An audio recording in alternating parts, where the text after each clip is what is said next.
Hey guys, in this video, I'm going to tell you why you should replace matcha tea with your coffee, okay?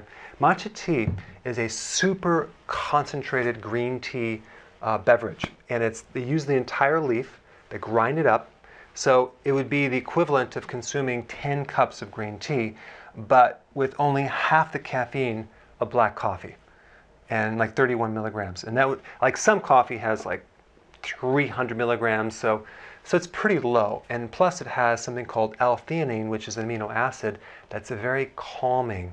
So this beverage will not make you feel jittery. It'll make you feel calm. It'll give you way more energy than coffee, mental clarity, endurance. Plus it has 137 times the phytonutrients. It's just 1 cup of green tea. So it's a kind of a green tea on steroids. It's very, very healthy. You might want to try it out. It's also good to decrease inflammation and support your immune system.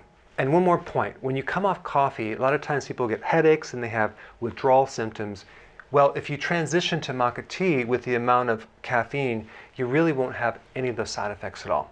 So go ahead and try it and let me know how you like it. Hey, I appreciate your attention, and if you're enjoying these videos, go ahead and subscribe, and I will definitely keep you updated on future events, live events, and webinars that we're going to do very soon.